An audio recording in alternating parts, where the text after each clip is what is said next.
Welcome to episode 100. Woo! Yeah, an episode we never thought we'd make it to. I'm wearing a suit today. I'm pretending to. He's pretending to wear a suit today. See, my suit actually looks semi not wrinkled because the technology that they've developed for clothing to not wrinkle is quite wonderful over the last several years. So I believe it was the Dockers company who had those like wrinkle-free pants for the first time. So Dockers, thank you. I've not had to iron anything in 20 years. On that note, I'm going to start this morning upright. Shout out to the Dockers company. Wow. Oh, don't worry. It's morning. I didn't bring anything to drink. I just have I don't have anything. Hold on. We're pausing this real quick.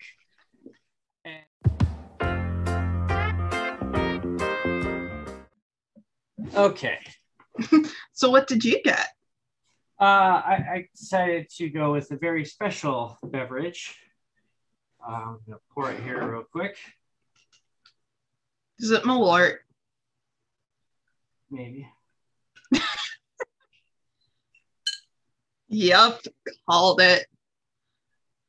I have to drink this sometime. Can't believe we bought that still.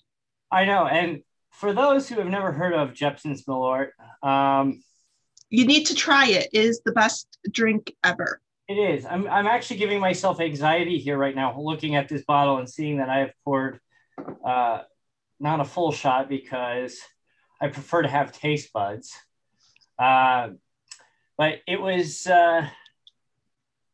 Carl Jeppson, who's the creator of this, decided to create this. I'm not sure what category of liquor it is. It's not really a schnapps, is it? No.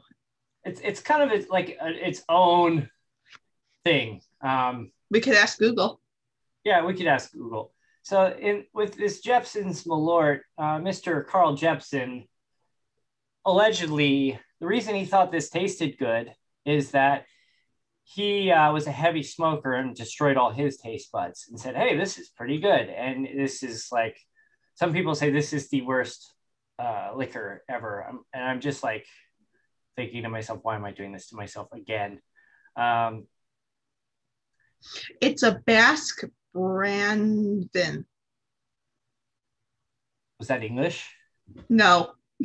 The back of it says, Jeppson's Malört has an aroma and full-bodied flavor of an unusual botanical. Its bitter taste is savored by two-fisted drinkers, which should tell you all you need to know about this stuff.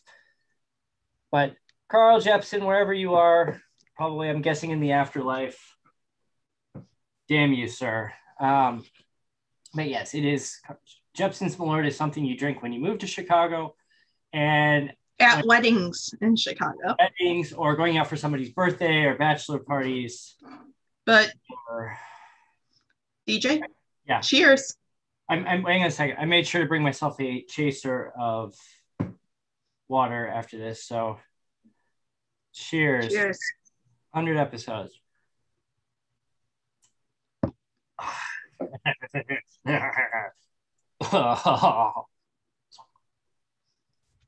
Oh, I'm gonna need to like, God, that aftertaste. Like the shot itself isn't bad. It's the aftertaste. Aftertaste. It just lingers in your mouth. Oh, mind I remind you, this is also 7:30 in the morning my time, and I'm drinking shots, or I'm doing shots. I guess. I feel like I'm in college again. That's why I went with the morning alcohol. That's what like middle-aged women do. So congratulations, middle-aged woman. Actually, like women in their 20s and 30s now do it. Brunch is a thing. Brunch is a thing. On that note. So I think I just made the title card for the episode. Where were we? Oh yeah, 100 episodes. So let's see. We started this shenanigans back in, it was 2017, it was late February. And I said, okay, we had just started, it was stadiumscene.com back then.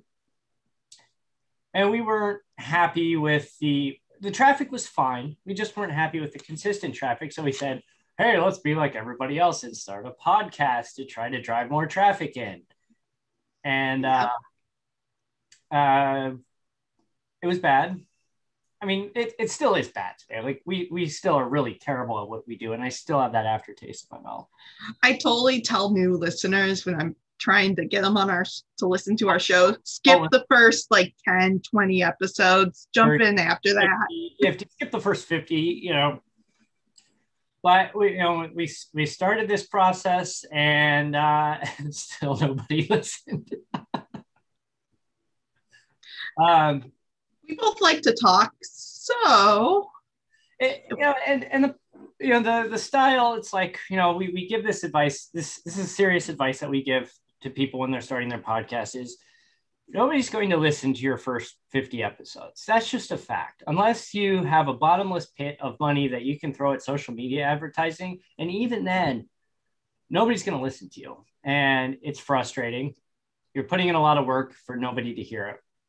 Like, use those 50 episodes to find your style, find your voice, build that rapport with your co-host, and figure out a date and time to consistently release your show. Because it's going to take you 50 episodes to build that rapport. I mean, even if it's somebody that you've known for your entire life and you would consider your longest best friend, getting it and sitting in front of a microphone with them is a totally different experience. Yeah, for sure. I'm trying to think what would be our first big break with this. I mean, obviously we're in video now. The first 35 or so episodes took 2.5, 3 years to do.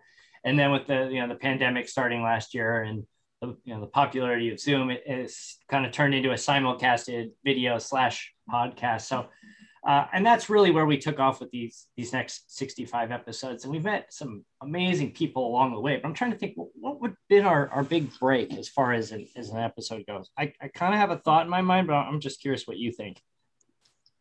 I'm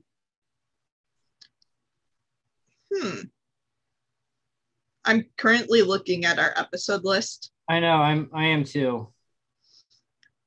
You surprised me with this question. I know. It's almost we should have rehearsed. On a side note, to stall for time, yes, I am wearing a suit, but I am also wearing gym shorts underneath. So I'm not. And believe it or not, most news anchors, if they're sitting behind a desk, they're probably wearing gym shorts themselves. You'd be lucky if they're wearing gym shorts. Allegedly.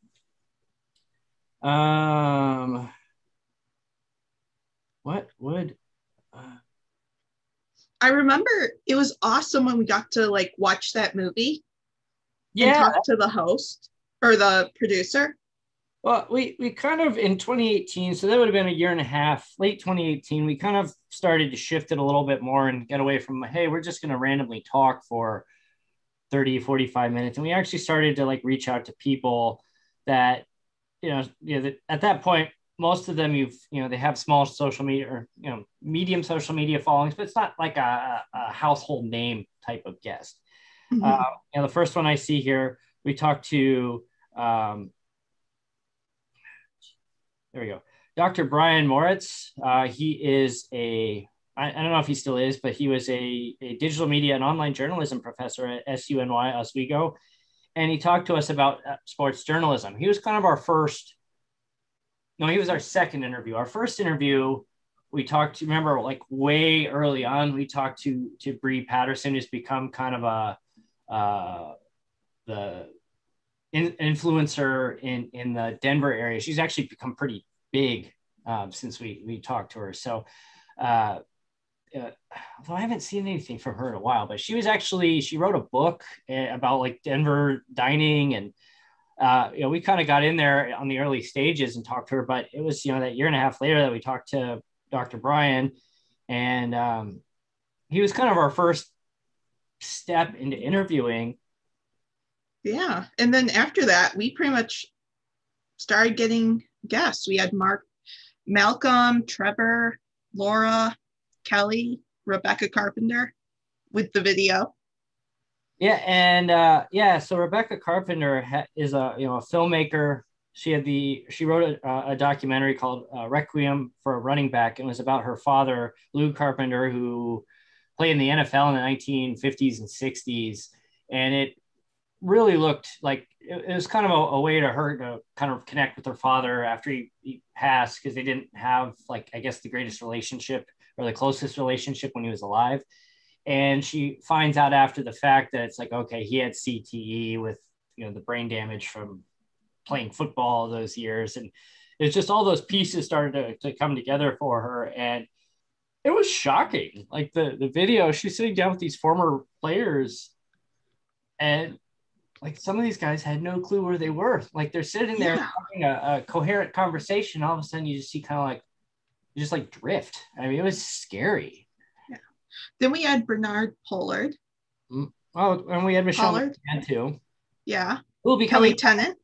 Yeah, and Bernard will be coming back in a couple of weeks. I just talked to him the other day. Yeah. Then there's that time that I convinced you to try random food and drinks. Yeah, that was where we kind of stepped away from that. And I just wanted to do it because I thought it was funny. Yeah, and I did find some of the stuff that I didn't try. I actually threw it away because it was all expired at this point. We had an audio only interview last year with the Chicago Cubs radio announcer Pat Hughes, which was just an absolute thrill. Being you see the flag back there. Listening to Pat for so many years. He's in his 26th season now with the Cubs. That was an absolute thrill to hear him and his perspective. And yeah, I still remember when you texted me and said, "Hey, are you free in 5 minutes?" Because it just happened.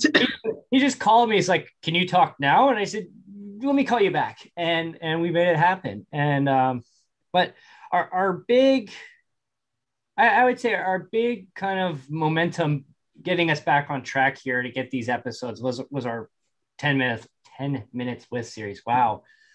I've had one shot at 7:30 in the morning and I'm already slurring my words. Judging. So, you know what? You're the one drinking a mimosa. So there's no problem with that. It's a morning drink. Yeah, there's plenty of problems with that. But anyway, so the 10 minutes with, we decided that, hey, it's, looking for content. These shows were supposed to be short and easy to produce. And as we went along, some of them pushed 30 minutes.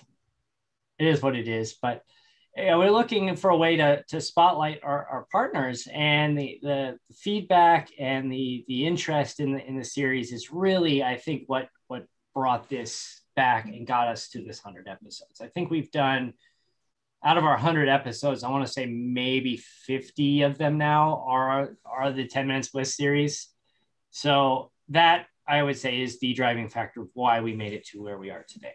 So on the note of 10 Minutes With, why don't we throw over to our first cutaway segment with Ralph? That's a great idea. Thank you for shutting me up. So our first guest today, we're going to cut away for a few minutes, and we're going to talk to our good friend Ralph Schudel. So Ralph, we first met through Jillian back in early, it was November 2017, and you had just found out that the owner / investor operator of for legal purposes of your beloved Columbus Crew said that, hey, guess what? Thanks, but see ya, Columbus. Yeah, it's funny that we're talking about this because in the last 2 weeks or so, I've seen a documentary produced by shameless plug here, Sean Kelly. He's a Formula One guy who's based in Europe, but he did a really nice job of telling the story of the documentary Copa 90. I'm going to put a plug out there. It'll be out on Copa 90 shortly after the Euros. If anybody wants to see it, it's a great film, great documentary of the story of both sides. Are you in it? Really nice. I assisted so technically I am in it in the background. I have not a credited part, but I did assist with some photography and some videography stuff in there. So I do have stuff in there. A blanket massive report credit would be applicable for me, which is in there. But he did a really nice job, and it was kind of interesting to being out of that for a while, out of that whole scene where you're in turmoil with your owner and even kind of being a working media member for the team and having some issues with communications and kind of being one of those. I don't want to say I'm a bad boy when it comes to the media, but I was kind of calling out some BS along with another one of my coworkers, Patrick Murphy, who works there, and just to kind of be a craw in somebody's back at, or what's the saying? I don't know, be a thorn in somebody's side. We'll play it the safe way and say it that way. That was interesting. I'm not used to being the bad guy. I don't like to cause a ruckus. I don't like to cause an uproar. I like to very much kind of stay to myself, but that was a cause very much that I wanted to be a part of and believed in. And to kind of have it culminate even 2 weeks or a week ago now, I guess, with the opening of lower.com field was really nice too. It was an emotional moment. I'd be lying if I said I didn't get a little misty during the opening national anthem, and it was amazing. That's awesome. I mean, it's just amazing how in not even 4 years now, it's like, okay, you're gone. Everything you knew about this club is going to be taken away from you to new ownership group or new investor operators and a brand new stadium that has just opened. I mean, you can't, like, if you tried to make this into a Disney movie, I think Disney would say this is not believable enough for it. Well, you even see that too. And I know we talked about it a little bit in just DJ when we first got on here, is that I'm wearing the new badge that didn't necessarily go over very well with the supporters, as Major League Soccer attempted to remove the crew name from the badge and called them Columbus Soccer Club, which I think that was a misstep in every way, shape, and form, especially given what we outlined just a few moments ago. Everything you work for, it's like, let's just shove it under the rug and start fresh. Like, yeah. So likely though, with the Haslams and the Edwards families, they listened to the supporters and kind of had to compromise with Columbus Crew 96 a little bit with they still have the 96. I think they'll kind of do a Bundesliga thing where they'll have Hanover 96. It'll probably be Columbus Crew 96 at some point or something like that. Truly would be innovative, especially in the world of Major League Soccer, where it's very much EPL with your DC Uniteds, your Minnesota Uniteds, Atlanta Uniteds, Charlotte football clubs, Austin football clubs, things of that nature. I still love that with all these clubs that are calling themselves United. It's like, United from what? Like, the reason that these clubs are called United is because there were two clubs that formed into one, so they became United. Why are you United? It's become a branding thing now. It doesn't actually have any real meaning anymore. It's our community united against the other communities because we're better than you. Stadium Scene United. No. Ooh. No? Okay. Ooh, that sounds like a charity. That sounds like a good charity, though. I got it. How about the Stadium Scene Metro Stars?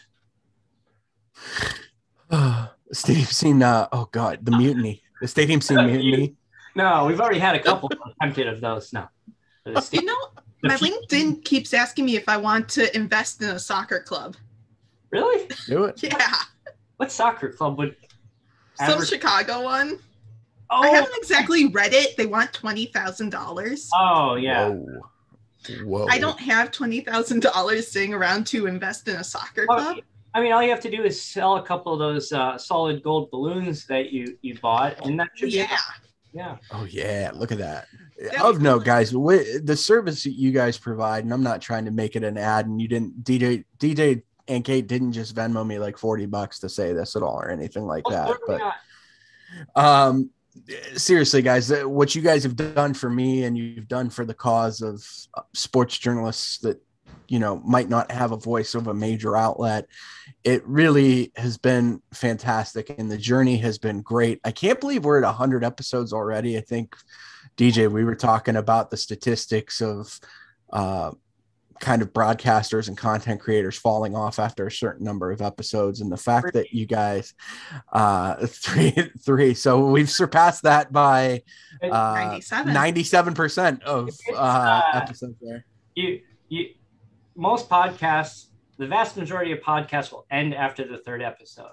If you get over 20 episodes, you're in the top 1% as far as episodes published. So to get to 100, we're okay. This would be the first time I would ever be considered in the top 1%, which is exciting. So no, but I mean, in all seriousness, the service that you guys provide, if anybody is on the fence out there that would be kind of listening and wondering, hey, can I write? Yeah, you can write. You can create something. There's always a niche out there somebody's going to want to take a look at and go, oh, I can do this. Or hopefully my aspiration is somebody can look at my website and go, wow, I can do better than this Joker, and he's on there. Oh, okay.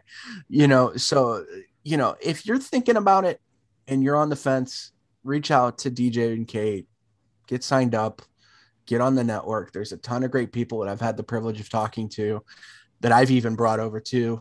Shout out Thomas and Bryant. But I've brought a few folks in with me too, and people I've met too. And there are some people out there that honestly, I think we should target. DJ knows one that I've mentioned off the top of my head. I think we should target and come on into the network. The water's fine. It's a comfortable, what do we think? 80 degrees, something like that. It's a comfortable pool party over here. Yeah, well, your pool standards are a little different than mine nowadays. My pool yesterday was 95 when I got in. Was that before or after that was the nature's heat there? That was before the storm hit. But anyway, on a serious note, Ralph, we really, really appreciate the kind words. Your PayPal payment is on its way now. Excellent. Thank you. But no, seriously. Money, please. But seriously, really, really appreciate all that you've done for us. And, it's, if we put up, we put something out here and nobody, participates and nobody goes to bat, nobody collaborates, like it doesn't work. It's people like you that have come in and, spread the good word. And, it makes what our model or what we thought, what we believed was the reason for doing this, you're making it work. Like you're proving it out for us. And we're very, very appreciative of that. Well, thank you. That's very kind. And I'd like to make a motion that I'm no longer the beta tester because I don't want to die. But I would like to make a motion that I would just be the stadium scene hype man. So that would be, I'd like to put it before the board right now. You're part of our entourage. There you go. Yes, I'd like to be in the entourage, considering I'm sitting here with members that have some influence in the say of things. When we show up to the club, you're that guy who shows up with him, and no one knows exactly why you're with him, but you're there. They're like, "That's Ralph. What's he do?" Well, I don't know. He just shows up. He's just on staff. He doesn't cause a scene. He doesn't do anything silly. He's just here. So on that note, I think it's time to throw it back to me wearing a suit. Wipe effect. So when we targeted these segments, we planned on doing maybe 10 minutes. Yeah.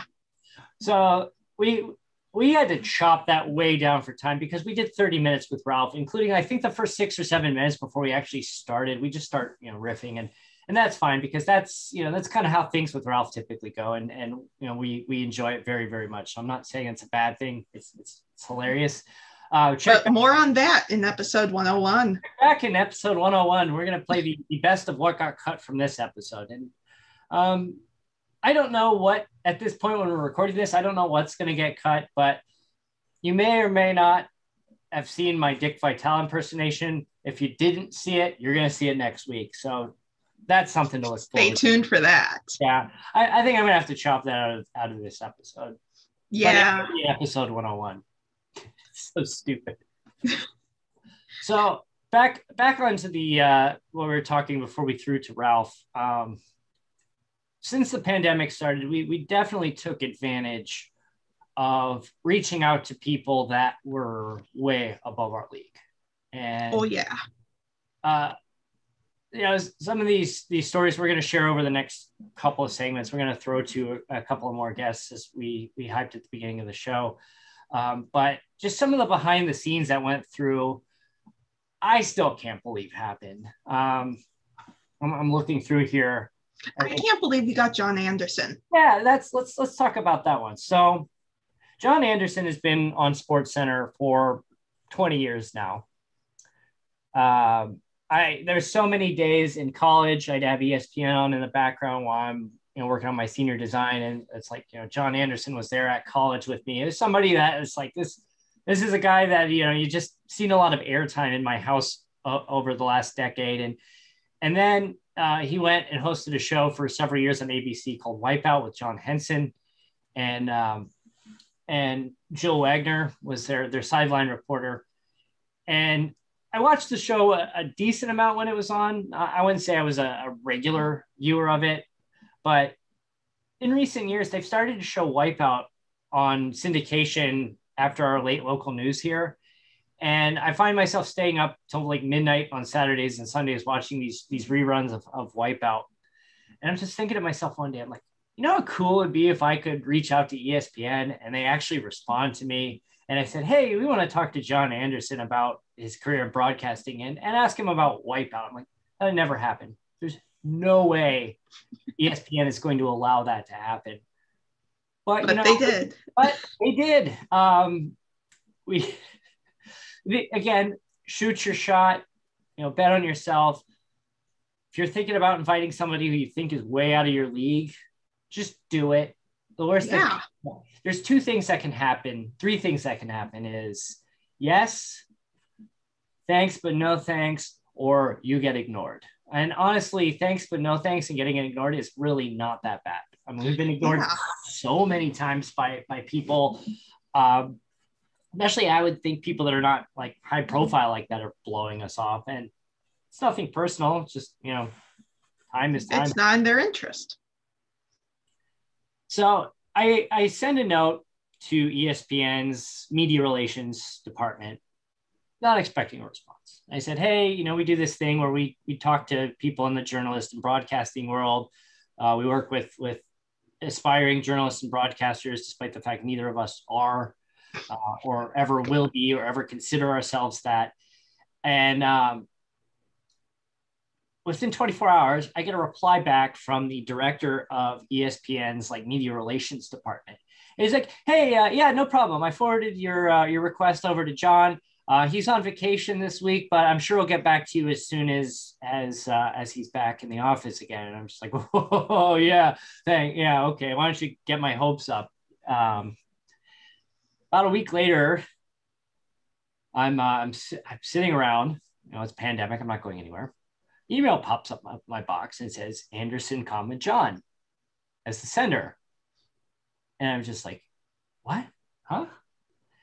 And he said, hey, this sounds pretty cool. Can you call me in the next couple of days and just kind of give me the rundown of what's going on and let's talk.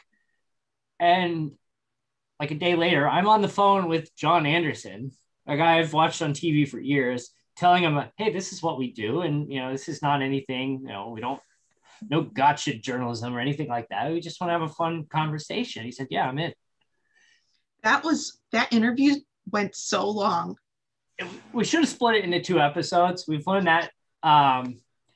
Another rule is if an interview goes longer than an hour, split it into 2 episodes. Yeah, we went an hour and 17 minutes. And the thing is, it was an hour and 17 minutes worth of good content. We just know people don't have the attention span to listen for an hour and 17 minutes. There was just nothing to cut out. It was such a fun interview. And we asked him for 30 minutes and he gave us an hour and 17 minutes of his time. And we're very, very appreciative of that. And I still I think back to the story he told us about, doing Wipeout, writing jokes with John Henson, and John would write this joke and they do it during the rehearsal and the censor were like, hey, that's pretty funny, but you can't say that on television. Yep. Oh man, it's so good. So should we jump over to Dave? Yeah, let's do that. So our next guest for this special 100th episode is our old friend who is the host of the Bros Talking Soccer podcast and is the owner of the Soccer Tavern on YouTube, Dave Knittel. Thanks for having me. Hope you're doing well. Trying. Really hard to believe now that we had you on for a 10-minute Swiss segment a few months ago, and You did? Yes, you didn't show. Oh, okay. It's one of those. I can't remember what your excuse was that time. Stop scheduling them during vet appointments and when I'm at work. Didn't have a dog back then, although I was going to say this might have been the time you were getting your rabies shots. Or that you chose to go drinking wine with your mother. Oh, yeah. Saturday morning. Priorities. That was her birthday gift from 2020, okay? Or Monday morning or Tuesday morning or Wednesday morning, Thursday, Friday morning. I don't drink on weekday mornings. Unofficially, you do that. What's that wink mean? The jerk. Anyway, so Dave, I was saying how on the 10 Minutes with show that it was more than 3 years ago, because I remember we first sat down and talked for the first time shortly after my kids were born, who are now 3.5, which is still really hard to believe it's been that long already. Yeah, it's time has flown by. A lot has changed. So yeah, but it's been a good 3.5 years. And the Bros Talking Soccer, the show ended a little over, about 1.5 years ago now. Is that about? Almost 2 years. Yeah, I think we stopped in either October or November 2019. And the thing about, for those who aren't familiar with this show, the thing that will always stand out to me about the show was you went on and recorded an episode after every day of the 2018 World Cup. And you put out, how many episodes do you think? About 30 or so? Yeah, something. Well, so I think it usually lasts 30 days. So I put out at least 20. I actually did the same thing for the 2019 Women's World Cup too. Sure. So yeah, that was a lot of fun. Met a ton of people through doing the podcast and all of that. So yeah, that was really fun. It's crazy too, because this is episode 100 for us. And between, those two episodes, you did like 40 or 50 episodes. Yeah, it's like 2 months worth of time. So we're really slacking. No, I mean, at the time, I was basically doing content full time between, so I was doing a startup in the soccer space, so fantasy soccer startup. And then I was doing the Soccer Tavern and the podcast. So I had a lot more free time than you guys to do podcasts. I think all told, we might have done like 250 episodes or something like that of the Bros Talking Soccer podcast. We did one every single week for about 3 years, and then sprinkled in interviews as like second episodes per week, and then had the World Cup one. So did a lot of content, which was awesome, and learned a ton, because like I knew nothing about audio editing and podcasting in general. So self-taught a lot of stuff, but it was awesome. I really enjoyed it. You didn't have a producer, you didn't have anybody doing this. You recorded it, you did all this work yourself. That's a lot of work to do 250 episodes. So it was, and I prided myself on the producing aspect too. Like, it wasn't just turn the mics on and just, record and then, get it out. So, we would edit it. I would put like bloopers at the end of every episode that had been cut out. And they were probably the most fun that I had editing, because it was just, ridiculous stuff that we would say in between segments and things like that. So if anyone wants to go look up past episodes, they're probably not super relevant in the beginning, but the end of them are always funny, because it's just, us talking about ridiculous things. That's like 100% of our episodes. Off of the blooper reel, that would be the episodes. So you mentioned fantasy soccer. DJ, do you remember when I was participating? I do, because I would commandeer 10 minutes of the weekly staff meeting for my team at work, and we would pick my lineup. You know what? I vaguely remember this. What was this, like 20? This has got to have been like, what, mid 2018? Yeah. I do remember this, because we did kind of a tournament. And who won? Do you remember who won that?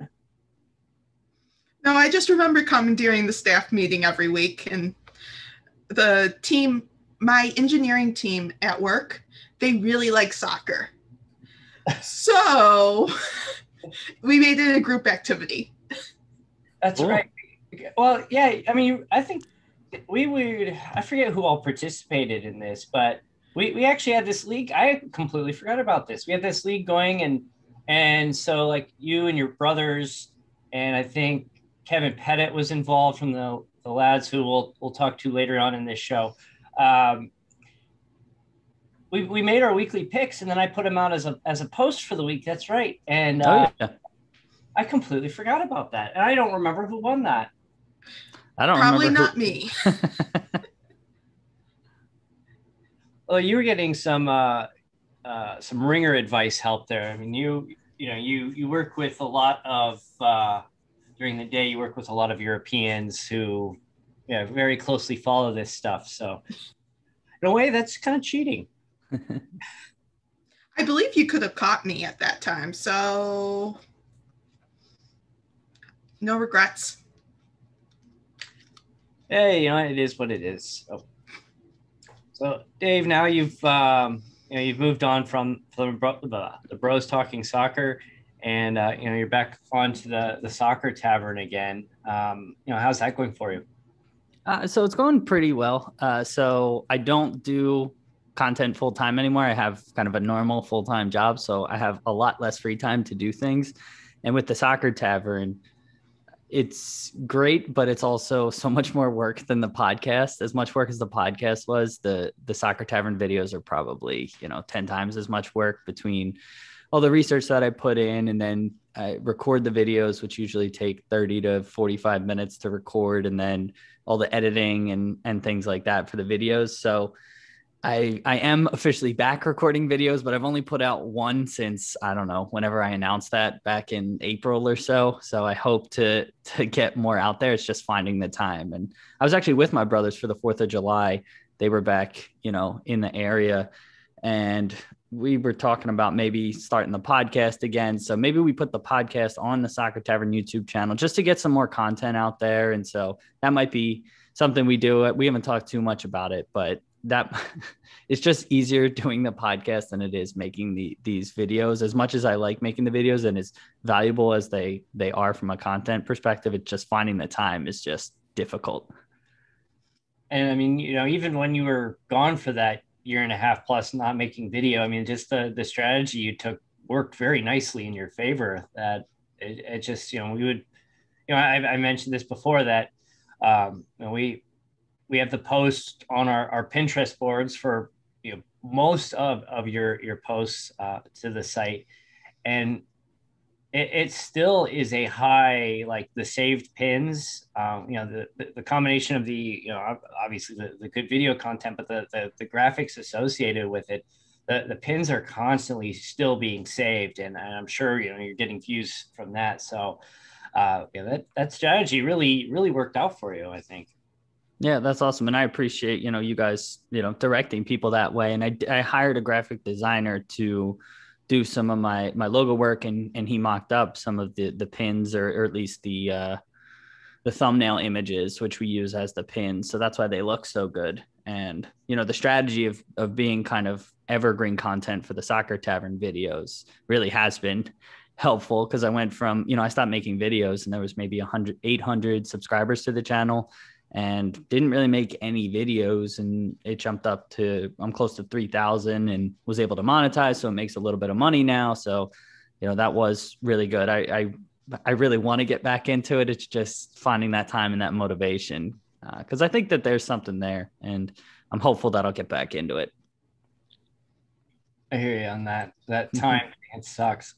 It's so much more fun to just be focusing on the content. But, then again, it's nice to also be able to pay your bills too. So, pay your bills, not live in your car, not ruin your credit score. Those things are, little important in life, unfortunately. So, Kate, I feel like you want to say something. I do. I don't know. You look like it. I was just gonna, make fun of you, but I didn't find a good opportunity. Thank you for that. So you're welcome. So unlike our previous segment, which I had to chop a lot for time, I think we're going to go ahead and wrap this up and try to keep it right on schedule for once. We never do segments that end when they're supposed to. So, we'll start now. So Dave, again, thank you so much for coming on and chatting with us today. Really appreciate, your friendship and your support of our site over the last several years, and continued, success with everything you're working on. Yeah, thank you guys. Congratulations on 100 episodes, and thank you for just letting me be a part of everything. And I'm looking forward to episode, 200 and 300 and all of that. So congrats. And you're setting the bar high for us. Hopefully it doesn't take us 4 years to get the next 100 episodes out. But see, it's the first, it's like first 2.5, 3 years, we got like 35 episodes. And then the last like year plus is the last 60 or the next 65. So it's like, we're on that momentum now. We got that momentum going. So good. We hopefully can keep it up. And then Kate, you'll have to hang on to those balloons and buy a 2 for the 200th episode. Dude, I got them from the Dollar Tree. We're buying new ones. Okay. She sent me this picture of all the balloons in the background and just in her car, and they're just like, really? You couldn't see out the back. Anyway, so Dave, again, thanks again for stopping by, and we will throw back to me wearing a suit. And we're back again. Yes, I am wearing a suit, as I said, or half of a suit. I am wearing pants, thank you. Shorts, but we'll just leave it at that. You already showed everyone your shorts, so there was no need. Hey, they may be tuning in halfway through. Some people are. They skip around. Got to remind them. Okay. Remember, you got to do, just because you did the weather segment at the beginning of the show, you need to do it at the end too. Yeah, that's for the people who sleep in. Are you saying that our listeners are motivated people? Yes. Okay. Just like us. Yes, we're very motivated. That Sunday morning, I'm wearing a suit. Yep. So should we cover our other big guests? Yeah.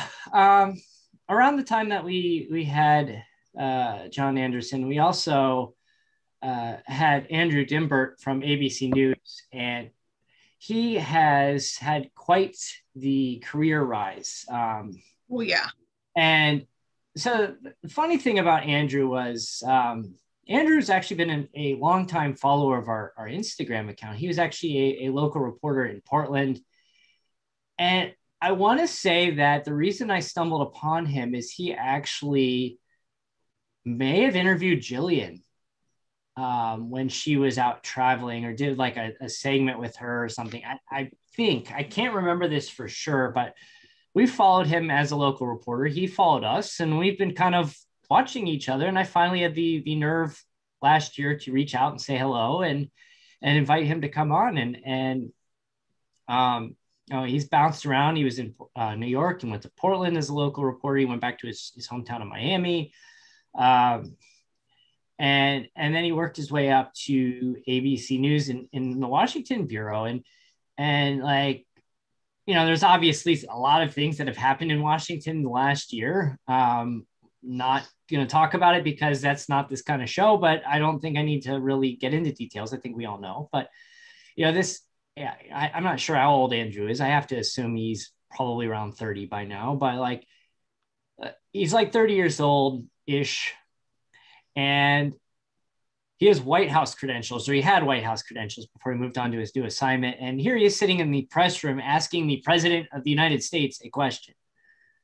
And then talking to us. Yeah. So it's like, could you imagine, Kate, you at 30 years old sitting in the press room asking the president of the United States a question? No. I don't think I could ever imagine myself doing that. I mean, that would be fun. I would interview a president.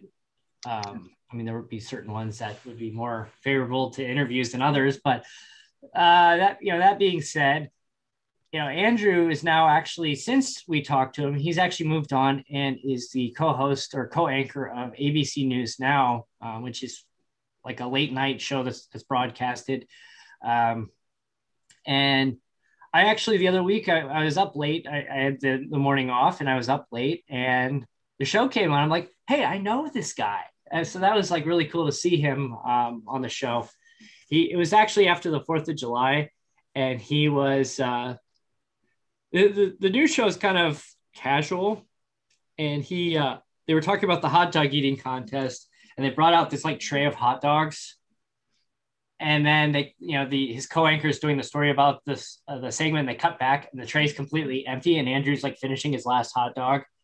He's like, see, I can do it. Like it was very cheesy, but it was actually very, very funny at the same time. But awesome that his continues to rise. So it'd be very interesting to see where he is in 5-10 years in the broadcasting world. Yeah. How about when we talk to Phil Schoen from BN Sports? Got his name wrong. It's Shane. It's early. Let's try that again. I'm going to cut this. I can't do it. How do I say it? Shane, like Shane. Okay. How about when we talk to Take 3. Okay. How about when we talk to Phil Schoen of BN Sports? So that one was also fun for me because, Phil's been a long time soccer announcer in the US, and somebody that like going back, I didn't realize it as a child, but like many of the soccer games I watched on TV as a child with the MLS breaking out in the 90s was him. So like, that's another staple who's been on my TV for a very long time. And to sit down and kind of learn about what makes him tick and his love for soccer before it became trendy for kids and teens to like soccer in this country. It was very, very interesting. Very, very interesting guy. And honestly, like one of the crazier things, or not crazier, but one of the interesting things that happened after we stopped the recording. So we ended up having a pretty lengthy discussion about books and reading. And he put out kind of his list of, here's my favorite books I've read in the last couple of years. And I'm like, hey, there's like 6 books on that list that I've read too. So, you're talking to a legendary soccer announcer, and the next thing you know, you're talking about book lists. I mean, that was awesome. Yeah, that was not expected. So our last biggest guest was Steve Lavin, and that interview was amazing. It was amazing, and you forgot a very important one. You forgot Chris Myers. Oops. How? You can't forget Chris Myers. Chris Myers is, again, how we get these people, I don't know. And Chris Myers was one of those just sheer dumb luck that I reached out to him and got a response. I couldn't believe it. I mean, this is a guy who, he's been covering sports. He had the first interview of O.J. Simpson after the O.J. trial. Like, you're obsessed with O.J., by the way. It's not this type of OJ. This type. No, I'm just kidding. No, there's a reason. The OJ trial is going to be the most fascinating trial of our lifetime. And I'm hoping I'm not far enough in my life to like say that. Like there's hopefully many more years to come. But there's just no way anything can top that. If it doesn't fit, you must have quit. It's just the circumstances of it. You have a legendary NFL player who's retired, and the circumstances of the trial, and it's like it almost is like, you can get into OJ theories all day, whether he did it or not, or if he was present. It's like doing enough reading on the OJ trial, it seems like he was definitely there, whether he was the one who actually killed or not. I mean, I think, that's part of the reason why I think he got acquitted. No, we're not getting to, OJ discussion now, but that could be another episode down the road. But yeah, I can't wait to talk about pulp and non-pulp, and if you should have other flavors with your OJ. On that note, Steve Lavin was our last guest, and he was pretty cool. Very inspirational. Oh, we forgot. There's a big deal for Chris Myers that we forgot. So Chris, so next year, let's just, hopefully things have stabilized in the world by next March. But next March, when Fox NASCAR comes to Phoenix in March, I intend to be down there, and he invited us to come say hello. I'm like super pumped for that. So, yep, I see my guest bed ready behind you. It folds out. You just have to you might wake up in the middle of the night and see the penguin looking down at you. Yeah, he might get a blindfold. But besides that. So, just last 2 weeks of shows, we, as you mentioned, we actually, you know what? We should cut to Adam and Kevin. We'll come back and talk about our interview with Steve Lavin and then wrap things up for the episode. So, unfortunately, due to some limitations, we wanted to do these individually, but due to time and availability, we invited Adam Corsair, who was the South of the Six podcast host, and then now hosts Jaybird Watching, and then Kevin Pettit from the Loud Americans Discussing Soccer podcast. These are our two original partners from the site, dating back to late 2017, who we were nothing, absolutely nothing. We're barely nothing now, but we were absolutely nothing back then. And we just cold emailed both of them saying, hey, we've got this crazy idea and we want you to be a part of it with us. And for some reason they said yes. And the big reason why we are up today or where we are today is because of them. So here's Adam Corsair and Kevin Pettit. Apparently, when we cut to the segment, Kate got lost in the interweb somewhere. I don't know what happened to her, but apparently I'm going to take this cutaway solo. So it's a real treat to have the original two from StadiumScene.tv with us. Kevin Pettit, who's right below me here, is the co-host of the Loud Americans Discussing Soccer podcast, and to my left is Adam Corsair, who was originally the host of the South of the Six podcast of the Toronto Blue Jays and Toronto Raptors, but has since moved on to Jaybird Watching, which is still a proud partner of our site. And he's been grandfathered in still as the original. So Adam, Kevin, first off, welcome and thank you. I want to say when I reached out to the two of you, Adam, I'm pretty sure I sent you an email.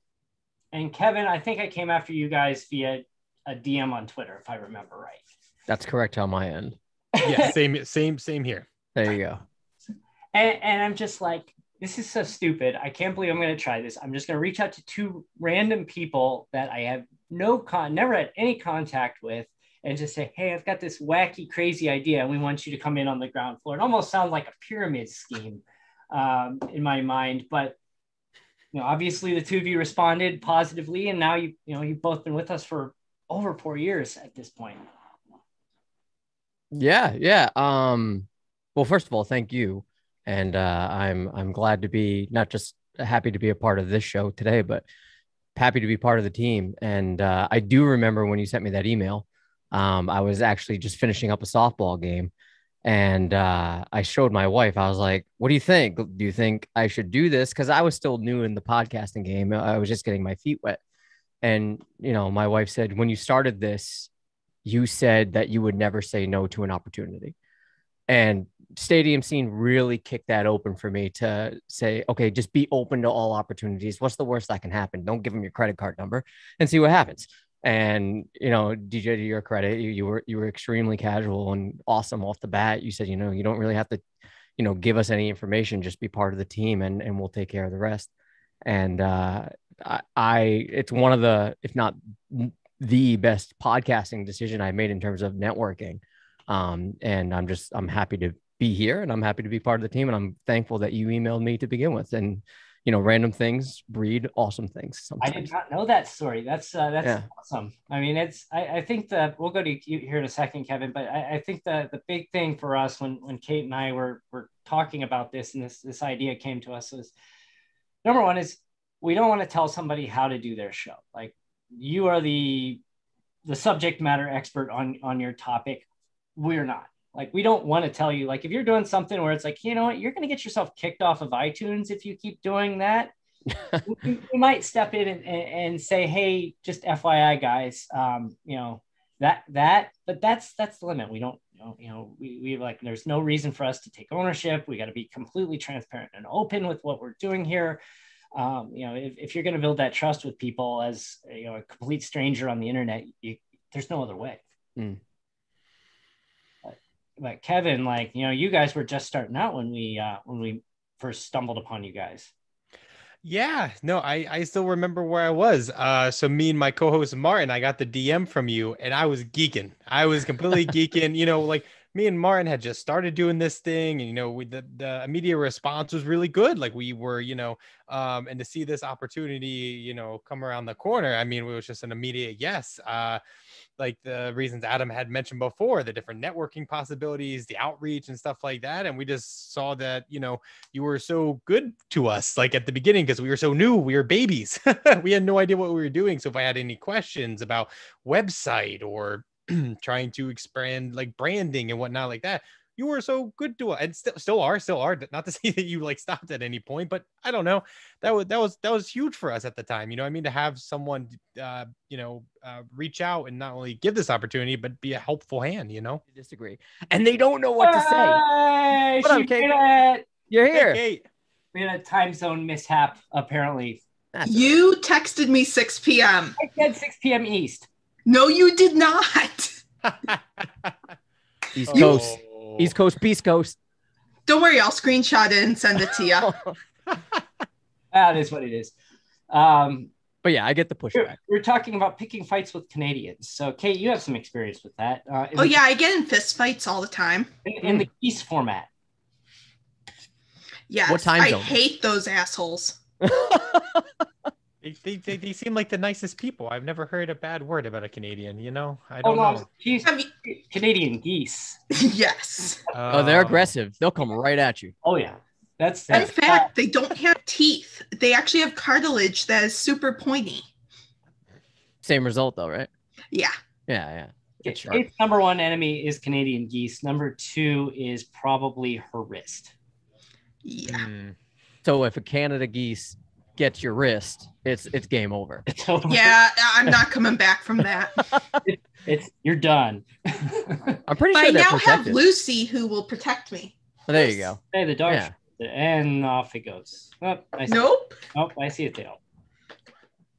But yeah, it's she's not gonna jump up. That's all right. I hear Canada geese are federally protected. So unfortunately. Yeah, so it's I mean, you got to pick your battles. If you're going to do it, make sure it's in a dark alley. What about the people who make those jackets and people get mad about it? Aren't they like mad about the geese? I don't think they're from Canada. Or no, those are not made in the US because you can't kill the Canadian geese. Yeah, they're in Canada. Okay. Federally in Canada, they're just like, like the protests for like those $1,000 like really warm coats and people are real mad about it. Okay. Oh yeah. All right. And again, people have been protesting that birds aren't real. That's true. Oh, well, that's true. It is true. The Canadian goose or Canadian geese, I think, are the only bird that if you charge at it, it will either hold its ground or it will charge back at you. Oh yeah, they're fearless. Yeah. So I just flip them off every time I drive past them. Yeah. On a side note, now they're on bird talk. We got the blue jays, we got the Canadian geese. The meanest thing you could ever do is if you see a whole, you go to like New York City or somewhere and you just see a whole bunch of pigeons on the sidewalk. The universal sign to scare pigeons away is to, go like this. Try doing that in a busy crowd on a sidewalk in New York. No. I don't see that going well. No. You want to see chaos? That is pure chaos. So I didn't suggest that. That's probably going to get cut out because I might get myself in trouble for saying that. That's hold on. In that vein, I feel like in New York they wouldn't move because they're so used to it, and they say, "Come at me, bro." That's what geese say. Yeah, pigeon. Yeah. Yes, New York pigeons are the Canadian geese. Geese of the South. That's what they say. Yeah. Yeah, and they're gangs. It's like a bunch. There's at least 20 in a flock, right? And if they see some chips on the ground, it's game over. On that note, thank you. there's so much more I could say to both you, Adam and Kevin. Thank you so much, because without the long-term support of the two, well, and Martin as well, but the two of your shows, this would have failed right away and would never have become what it is today without the two of you, for sure. Well, thank you. And congratulations on episode 100. Congratulations on the expansiveness and the growth of the show. It's incredible. And as I've said, I am proud to be part of it. It's almost like it rolls off my tongue. Like, we are part of the StadiumScene.tv network. Just rolls off the tongue now, and it's part of every intro. I love it. So thank you. Wish more people would say that in there. But I'm not going to press anybody. We definitely always do it last every time. Oh wow, I feel horrible. Anyway, thank you. I'm glad to be a part of this journey as well. I think this was real motivation for me and Martin to not stop at, what is it, like 20 episodes? Is that the 1% or whatever of people who do 20, like pods? 21. That's wild. I kind of makes sense, because people like go into it like you were saying, like, oh, this will be so easy, just put a mic front. It is a lot of work, like no one tells you, and you gotta you gotta keep doing it, and you gotta fact check, and you gotta book people, and you gotta fact check. I don't know. Anyway, but thank you. but thank you so much for having me, having that, and this is awesome, and congrats on 100. That's incredible.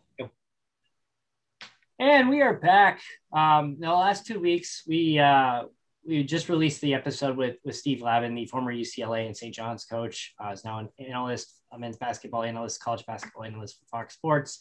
You'll also see him on CBS and Turner during the March Madness tournament. That was amazing. Yeah. And I'm going to share something with you that I don't think I even told you yet about it when we're done here. But that was another one of those where this is a guy I've seen on TV for a long time, reached out to him, some reason responded to us and agreed to come on. And I